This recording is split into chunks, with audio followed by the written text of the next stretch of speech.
अब आया असली स्वाद। अब आया स्वाद। जब स्वाद के पड़े हो लाले तो MDH का चंकी चाट मसाला डालें। MDH का चंकी चाट मसाला। MDH।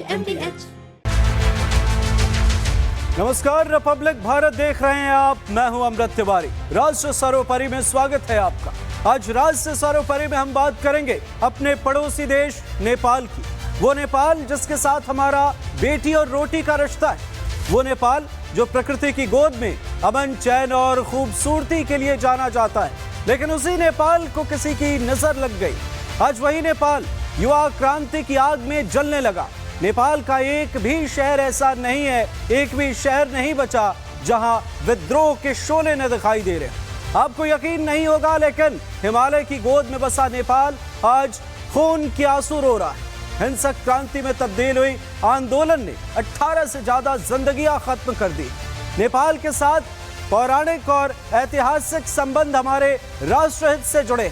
लिहाजा आज राष्ट्र सर्वोपरि में हम कुछ सवालों के जवाब तलाशने की कोशिश करेंगे। सवाल ये है कि वो कौन है जिसके इशारे पर नेपाल धधक रहा है?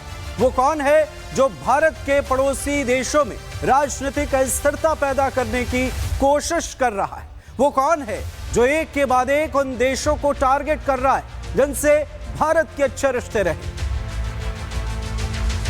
अल्लामा इकबाल ने कहा है कि जमहूरियत एक तर्ज हुकूमत है जिसमें बंदों को गिना करते हैं, तौला नहीं है। मतलब ये कि जनता ही सर्वोपरि है और उसे हल्के में लेना सबसे बड़ी भूल। लेकिन नेपाल की ओली सरकार दूसरे देशों के प्रभाव में आकर ये बात भूल गई। कर्ज, घोटाले, भ्रष्टाचार, महंगाई, बेरोजगारी, परिवारवाद और विदेशी दखल ने जनता को इतना त्रस्त कर दिया कि उसे हिंसा का रास्ता अख्तियार करना पड़ा। नेपाल की लोकतांत्रिक पहचान को आग के हवाले कर दिया गया। विधायिका और न्यायपालिका को क्रांति के शोलों में जलने को मजबूर कर दिया गया और एक ऐसे सियासी संकट की नींव डाल दी गई जिसका भविष्य अंधकार में।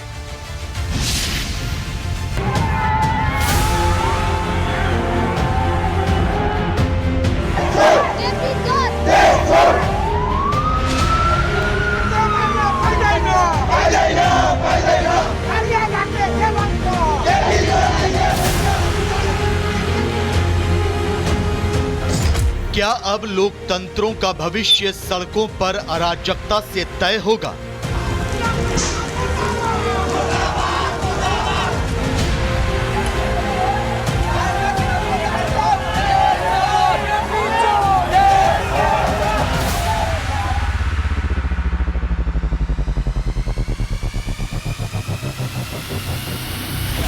ये सवाल इसलिए क्योंकि पाकिस्तान, श्रीलंका और बांग्लादेश के बाद भारत के सबसे करीबी पड़ोसी नेपाल में युवाओं के आक्रोश ने तख्ता पलट कर दिया।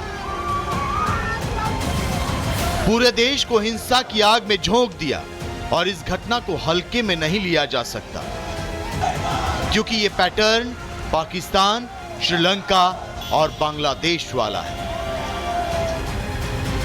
संसद में आग लगाई, ओली का घर फूका, राष्ट्रपति के घर में घुस गए प्रदर्शनकारी, नेपाल कांग्रेस का दफ्तर फूंक दिया, ऊर्जा मंत्री का घर फूंक डाला, नेपाल में गृह मंत्री का घर फूंका, पूर्व पीएम के घर लूटपाट की गई। युवा क्रांति ने नेपाल की सत्ता को हिलाकर रख दिया।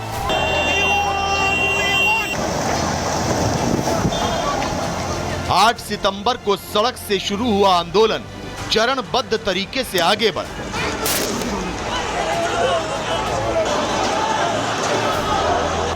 तो 9 सितंबर को हिमालय की गोद में बसे नेपाल का कोना कोना जर्रा जर्रा आग की लपटों में घिर गया।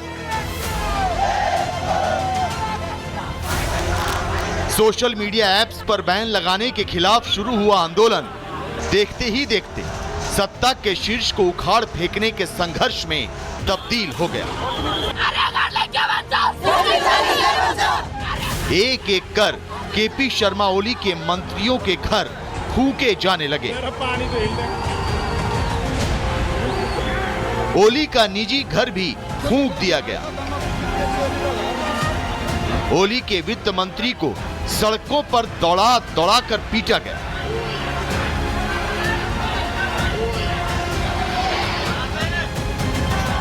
नेपाल के राष्ट्रपति का घर भी आग के हवाले कर दिया गया। पुलिस के हथियार छीनकर प्रदर्शनकारियों ने उसे लहराया। प्रदर्शनकारियों ने अपनी मंशा जाहिर कर दी कि वो क्या चाहते हैं।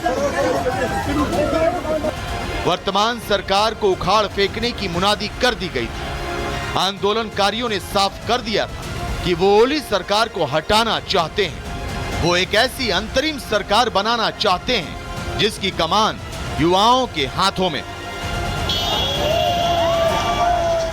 अब स्टूडेंट को ऐसे तरीके से मारेंगे तो कौन सा देश चलेगा? ये सब बहुत क्रूरल देश जैसा हो गया, क्रूरल शासन हो गया। ये तो गोली का शासन ऐसा नहीं चलता है, कोई देश में ऐसा नहीं चलता है। ये एशिया में ऐसा कम्युनिस्ट शासन आता है, इतना छोटे देश में तो कैसे चलेगा? ये कभी भी ऐसा नहीं चल रहा है। गोली मारने का एक तरीका होता है ना, गोर में मार के उसे घायल कर देने का, पर वैसा नहीं किया उसने सीधा यहाँ पर मारा है, यहाँ पर मारा है, डायरेक्ट वो मर गया है। और ये सरकार ये जो हुआ है ना, ये इतना कुछ ये सोशल बैंडिंग के लेके नहीं हुआ है। हम लोगों को चाहिए यूथ लीडर चाहिए। अब युवा आंदोलनकारियों से संवाद स्थापित करने की कवायद कर रहे केपी शर्मा ओली समझ गए कि मामला अब हाथ से निकल चुका है, लिहाजा उन्हें हथियार डालना पड़ा और कुर्सी छोड़कर भागना पड़ा। ओली भाग्यो, ये ओली के लेकर गाइस, ये खाते। नेपाल में संग्राम शुरू होने के करीब 24 घंटे के अंदर ही केपी शर्मा ओली ने इस्तीफा दे दिया। नेपाल के राष्ट्रपति रामचंद्र पौडेल ने ओली का इस्तीफा मंजूर करने का ऐलान भी कर दिया। इससे पहले नेपाली आर्मी ने कहा था कि जब तक पीएम कुर्सी नहीं छोड़ेंगे तब तक देश में हालात स्थिर नहीं होंगे। लिहाजा इस्तीफे के बाद केपी शर्मा ओली को नेपाली सेना ने सुरक्षित रखा है। केपी शर्मा ओली के राजनीतिक भविष्य क्या हो सकता है? केपी शर्मा ओली का इस समय कोई राजनीतिक भविष्य नहीं है। पहले तो वो अपनी जान बचाएं।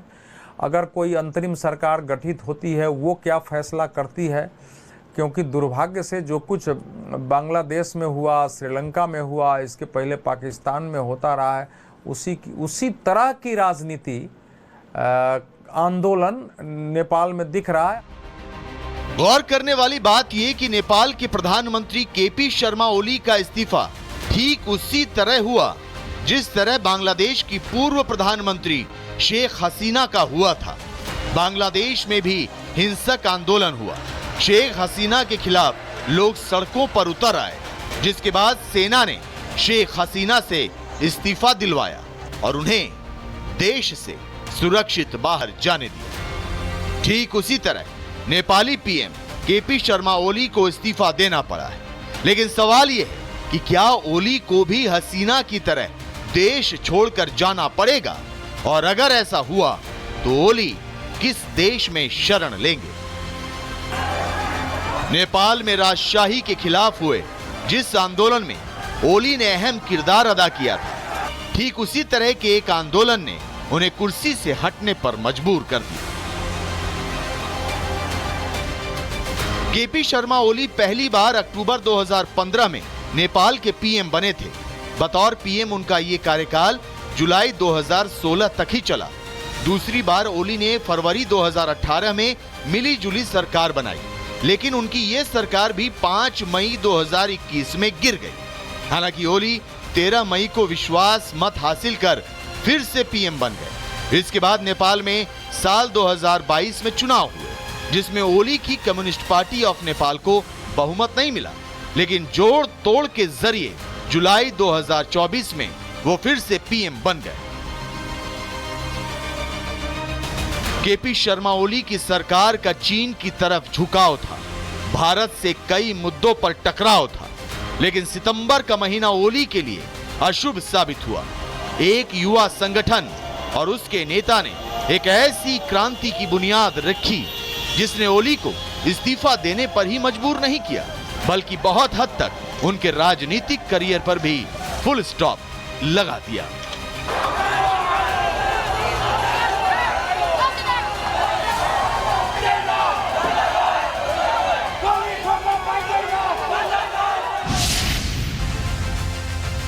और इस वक्त बड़ी खबर आ रही है, नेपाल में प्रदर्शनकारियों ने मीडिया पर हमला किया है। जी हां, काठमांडू में नेपाली टीवी चैनल पर हमला हुआ है। कांतिपुर टीवी के मुख्यालय में भीड़ ने आग लगा दी है।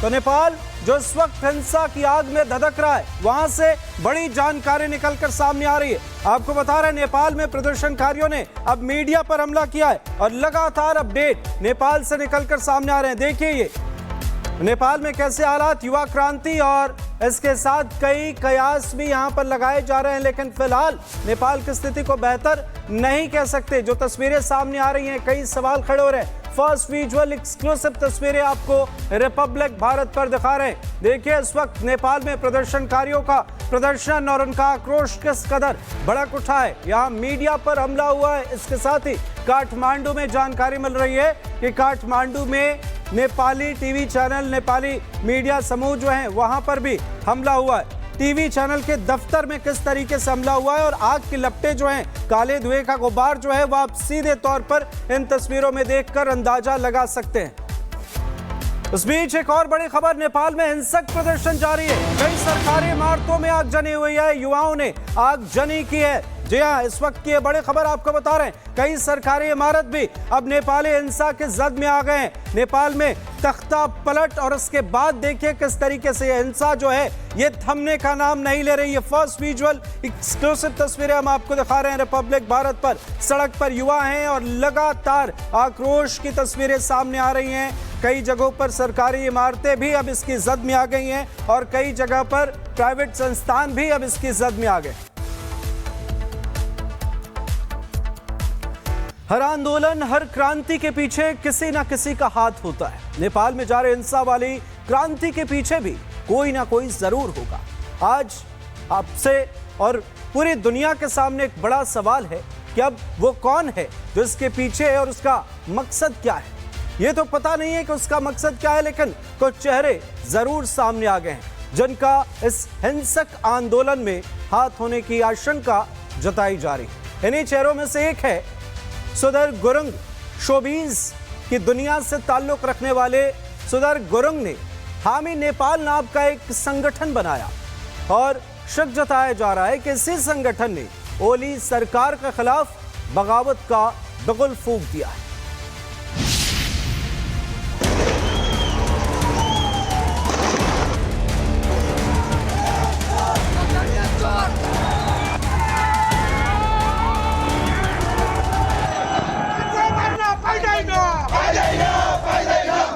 नेपाल में लाखों युवा सड़कों पर उतरे तो केपी ओली का सिंहासन हिल गया। युवाओं की फौज ने जो किया उसने बांग्लादेश की तस्वीरों की यादों को ताजा कर दिया। लेकिन नेपाल में जो हुआ उसकी इबारत काफी समय पहले ही लिखी जा चुकी थी। सड़कों पर युवाओं का भड़का गुस्सा इतना हिंसक हुआ कि पीएम केपी ओली को इस्तीफा देना पड़ गया। संसद भवन से लेकर कई शहरों में हिंसक प्रदर्शन हुए। 18 से ज्यादा लोगों की मौत और सैकड़ों लोगों के खून से नेपाल की सड़कें लाल हो गईं। लेकिन सवाल उठ रहा है कि क्या यह आंदोलन सिर्फ सोशल मीडिया बैन का परिणाम है या इसके पीछे चीन, अमेरिका की खींचतान भी छिपी है। सोशल मीडिया पर बैन से शुरू हुआ आंदोलन भ्रष्टाचार के विरोध में बदला तो नेपाल की लेफ्ट गुटों की सरकार को गद्दी छोड़कर भागना पड़ा। तो एक और सवाल ये कि नेपाल के अंदर बैठकर नेपाल की तख्ता पलट का सूत्रधार कौन है? पाकिस्तान, श्रीलंका और बांग्लादेश की तरह देश की सत्ता को पलट देने वाला सूत्रधार कौन है? तो हम आपको उसका नाम भी बताते हैं। इस जन क्रांति जैसी स्थिति को हवा देने वाले संगठन का नाम है हामी नेपाल।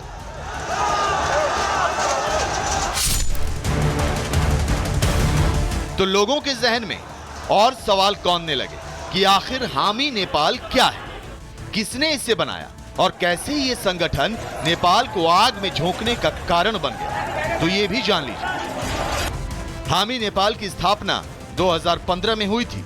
हालांकि इसका आधिकारिक रजिस्ट्रेशन 2020 में हुआ। उस समय यह संगठन नेपाल में आए भूकंप और बाढ़ जैसी प्राकृतिक आपदाओं में राहत कार्यों से चर्चा में आया।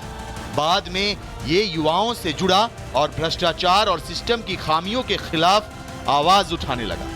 शुरुआत में ये एनजीओ केवल मानवीय सहायता तक सीमित था, लेकिन अब ये नेपाल में सामाजिक राजनीतिक परिवर्तन यानी कि तख्ता पलट का सूत्रधार बन चुका है। हामी नेपाल खुद को गैर लाभकारी और समाज सेवी संस्था बताता है, लेकिन हाल की घटनाओं ने इसे एक राजनीतिक आंदोलनकारी शक्ति के रूप में पेश कर दिया है। सरकार मान रही है कि इस एनजीओ की रणनीति नहीं, देश की युवाओं को सड़क पर उतारा और स्थिति को काबू से बाहर कर दिया। हामी नेपाल के संस्थापक और मुखिया सुदन गुरुङ है। वो पहले इवेंट मैनेजमेंट का काम करते थे और उनकी दुनिया पार्टियों और शोबिज के इर्द गिर्द ही घूमती थी, लेकिन 2015 का भूकंप उनकी जिंदगी बदल गया। उन्होंने राहत कार्यों में खुद को झोंक दिया और धीरे धीरे एक एक्टिविस्ट के रूप में पहचाने जाने लगे।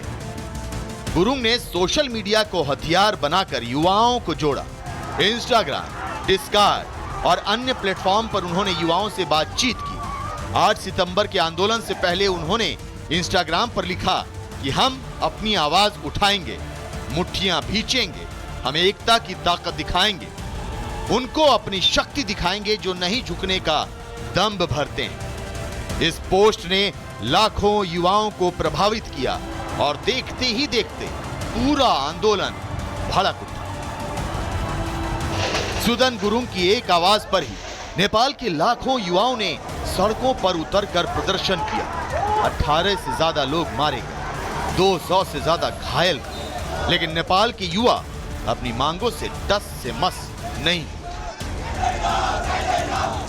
नेपाल में इस हिंसक विरोध प्रदर्शन का कनेक्शन अमेरिका और चीन के साथ भी जोड़कर देखा जा रहा है, क्योंकि नेपाल के पीएम केपी शर्मा ओली कुछ दिन पहले ही चीन के दौरे पर गए थे।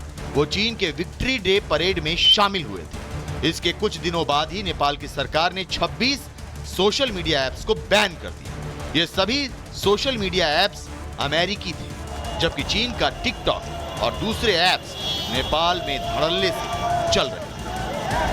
नेपाल सरकार पर आरोप है कि उसने अमेरिकी सोशल मीडिया ऐप्स को बैन करके चीन के लिए रास्ता साफ किया। चीन से लौटने के बाद पीएम केपी शर्मा ओली ने यह फैसला लिया।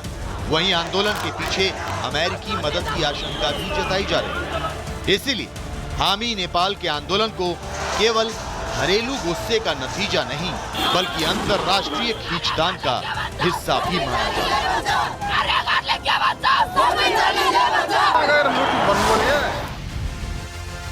और इस वक्त एक और बड़ी खबर सामने आ रही है नेपाल से, जहां डिप्टी पीएम विष्णु पौडेल की पिटाई हुई है। प्रदर्शनकारियों ने पौडेल को दौड़ा दौड़ा कर पीटा। ये बड़ी खबर आपको बता रहे हैं। नेपाल की स्थिति बदतर नजर आ रही है। नेपाल के डिप्टी पीएम विष्णु पौडेल की पिटाई का मामला सामने है। प्रदर्शनकारियों ने यहां पर पौडेल को दौड़ा दौड़ा कर पीटा है। कुछ तस्वीरें भी सामने आ रही हैं। देखिए आप ये तस्वीरें। नेपाल में जारी हिंसा थमने का नाम नहीं ले रही। और देखिए यहाँ पर स्थिति कितनी बदतर है कि नेपाल के डिप्टी पीएम विष्णु पौडेल की पिटाई की तस्वीरें सामने आई।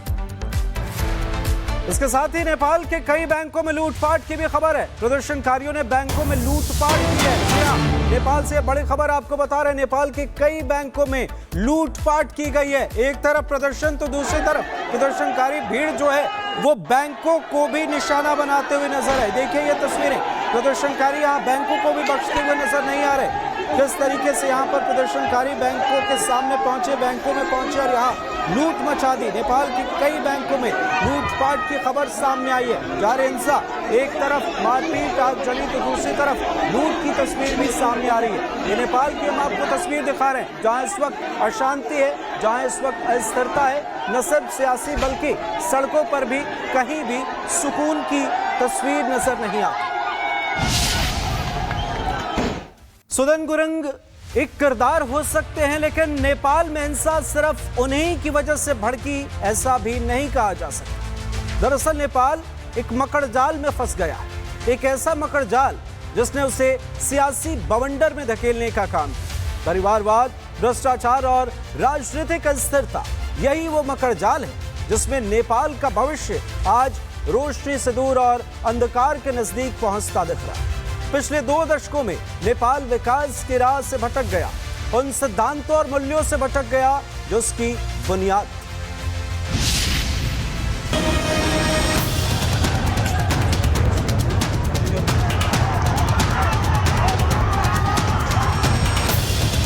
नेपाल की सड़कों पर जिस तरह युवाओं का गुस्सा उबाल मार रहा है, जलते नेपाल में युवाओं की इस क्रांति के पीछे सिर्फ चीन अमेरिका का ही हाथ नहीं, किसी एक फैसले की प्रतिक्रिया भी नहीं, बल्कि लंबे समय से जमा होती आ रही हताशा का नतीजा है।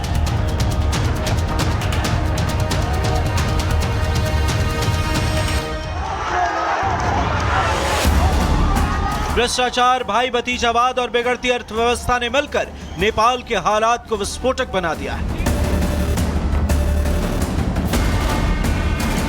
और सोशल मीडिया बैन ने नेपाल की इस क्रांति में आग में घी डालने का काम किया और देखते ही देखते आंदोलन भड़का। सरकार ने विद्रोह देख बैन के फैसले को वापस ले लिया। कई मौतें हुई, सड़कें खून से लाल हो गईं, इस्तीफे हुए, आगजनी हुई, पूरा नेपाल आग के गोले में बदल गया।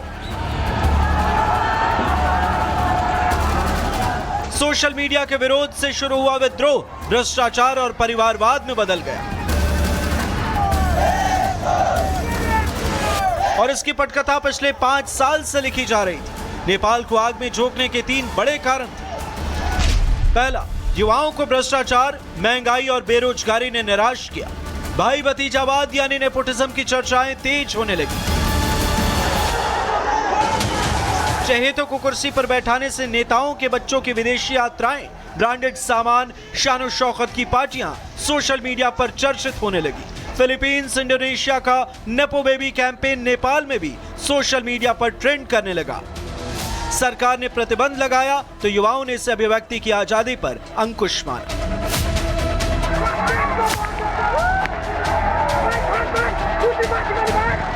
दूसरा सबसे बड़ा कारण था, नेपाल में 4 साल में 3 बड़े घोटाले सामने आए। 2021 में 54,600 करोड़ का गिरिबंधु भूमि स्वैप घोटाला, 2023 में 13,600 करोड़ का ओरिएंटल कोऑपरेटिव घोटाला और 2024 में 69,600 करोड़ का कोऑपरेटिव घोटाला।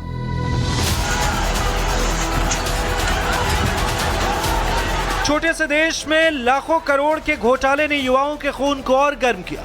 सरकार के विरोध में गुस्सा बढ़ता गया और फिर युवाओं के खून से तख्ता पलट को इतिहास के पन्नों में दर्ज कर दिया गया।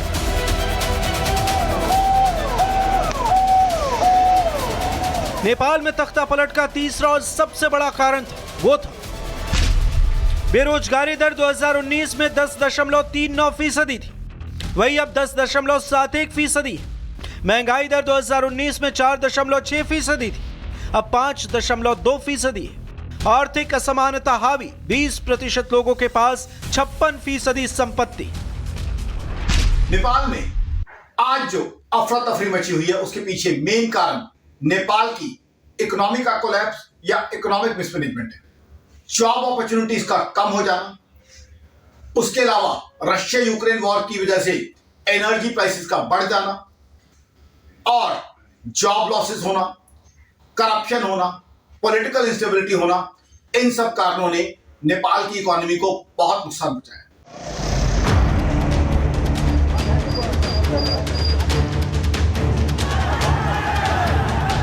पिछले कई दशकों से नेपाल में चीन समर्थक वामपंथी सरकारें सत्ता में रही और इन्हीं सरकारों ने देश की स्थिति बद से बदतर कर दी। भ्रष्टाचार, परिवारवाद, नेपोटिज्म, बेरोजगारी और कर्ज ने नेपाल को हिंसा के गर्त में झोंक दिया। नेपाल के कर्ज प्रबंधक कार्यालय के अनुसार जुलाई 2023 में सार्वजनिक कर्ज 24 लाख करोड़ था, जो फरवरी 2024 तक बढ़कर 26 लाख करोड़ रुपए हो गया। नेपाल का सरकारी कर्ज अब देश के जीडीपी का 45.77% पहुंच चुका है। एक दशक पहले तक यह आंकड़ा जीडीपी का सिर्फ 22% था। वही कुल कर्ज में विदेशी कर्ज 50.87% और घरेलू कर्ज 49.13%। नेपाल में करप्शन ने इकोनॉमी को नुकसान पहुंचाया है। नेपाल में पॉलिटिकल इंस्टेबिलिटी ने इकोनॉमी को नुकसान पहुंचाया है। जॉब अपॉर्चुनिटीज का कम होना 2-3 साल पहले पता चल गया था, लेकिन उस पर भी सीरियस एफर्ट नहीं किए गए। रशिया यूक्रेन वॉर के बाद सारी दुनिया में एनर्जी की प्राइस बढ़ी। हिंदुस्तान ने उसका सोल्यूशन निकाला, लेकिन नेपाल ने उसका कोई सोल्यूशन नहीं निकाला। आज जो अफरा तफरी नेपाल में बची हुई है उसके पीछे इकोनॉमिक कोलैप्स और इकोनॉमिक मिसमैनेजमेंट मेन कारण है। सिर्फ भ्रष्टाचार, परिवारवाद ही नहीं, नेपाल को कर्ज के अंधकार में डुबोने में चीन ने कोई कसर नहीं छोड़ी। चीन का सीधा फंडा है, कर्ज दो और इतना दो कि वो देश खुद ही आपके सामने घुटने टेक दे। चीन लगातार दक्षिण एशिया में अपनी पकड़ मजबूत कर रहा है। पाकिस्तान, श्रीलंका, मालदीव, अफगानिस्तान और बांग्लादेश जैसे देशों में चीन का प्रभाव पहले से ही। श्रीलंका विदेशी कर्ज चुकाने में असमर्थ हो चुका है। मालदीव के सार्वजनिक कर्ज का 20% हिस्सा चीन चुका रहा है। पाकिस्तान तो चीन का उपनिवेश बनता जा रहा है। बांग्लादेश और अफगानिस्तान की राजनीतिक अस्थिरता का चीन फायदा उठा रहा है और अब नेपाल भी उसके इस जाल में फंस चुका है। पिछले कई दशकों में नेपाल में चीन समर्थक कम्युनिस्ट सरकारें रही और जो नेपाल की अभी स्थिति है वो चीन के बढ़ते प्रभाव के खिलाफ ही एक चेतावनी जिसने नेपाल के लिए साल 2025 काला अध्याय में दर्ज कर दिया है।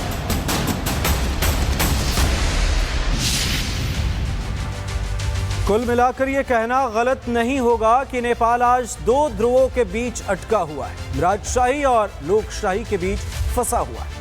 आज नेपाल अपने अतीत की जंजीरों से पूरी तरह आजाद नहीं हो पाया है। लाल क्रांति का अधूरा सपना, उलझनों में घिरा लोकतंत्र और अवसर की तलाश कर रही राजशाही। कुल मिलाकर 2 दशकों बाद भी सवाल वही हैं और शायद यही वजह है कि आज नेपाल की गलियों में गलतियों की परछाई साफ नजर आती है।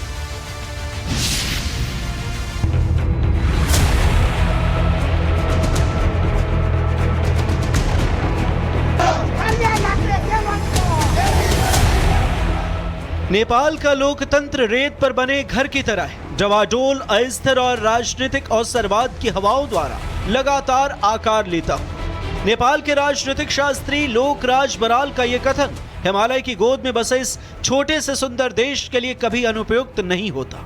नेपाल में राजनीतिक उथल पुथल का लंबा और हिंसक इतिहास रहा है। नेपाल आज एक ऐसे चौराहे पर खड़ा है जहां माओवादी क्रांति का अधूरापन, लोकतंत्र के अस्थिरता और राजशाही की वापसी की मांग के बीच युवा एक बार फिर बदलाव का सपना लेकर सड़कों पर विद्रोह कर रहा है। नेपाल में क्रांति की पुकार इस देश के अतीत के हैंगओवर का हिस्सा है। जनता की निराशा और युवाओं का आक्रोश एक नई दिशा की मांग कर रहा है। और अब नेपाल में सिर्फ 2 दिन में ही जो कुछ हुआ उसने दुनिया के कई देशों को हैरत में डाल दिया। 2 दिन में ही नेपाल सत्ता में काबिज लेफ्ट पार्टी को सत्ता छोड़कर भागना पड़ा। और यह कोई पहली बार नहीं हुआ है। पिछले 17 साल में 13 बार नेपाल की सत्ता पलट चुकी है। काठमांडू की गलियों में बीते 2 दशकों के राजनीतिक उतार चढ़ाव की परछाई आज भी साफ दिखाई देती है। साल 2008 में नेपाल को रिपब्लिक गणराज्य घोषित किया गया। उससे पहले यहां राजशाही थी। माओवादी नेता पुष्प कमल दहल 2008 में पहले प्रधानमंत्री बने, लेकिन उनकी गठबंधन सरकार 9 महीने में ही गिर गई। इसके बाद माधव कुमार नेपाल, झालनाथ खनाल, बाबूराम भट्टराई और सुशील कोइराला जैसे नेताओं के नेतृत्व में सरकारें बनी, लेकिन कोई भी लंबे समय तक टिक नहीं पाई। 2008 से 2025 तक बार बार सरकारें बदलने का सिलसिला जारी रहा। पिछले 5 साल में ही नेपाल में 3 सरकारें आई। जुलाई 2021 में शेर बहादुर देउबा प्रधानमंत्री बने, दिसंबर 2022 में प्रचंड पीएम बने और जुलाई 2024 से ओली आए। सीधे शब्दों में कहें तो बीते 17 सालों में नेपाल की 14 सरकारें बदल गई, लेकिन हालात जस के तस बने रहे।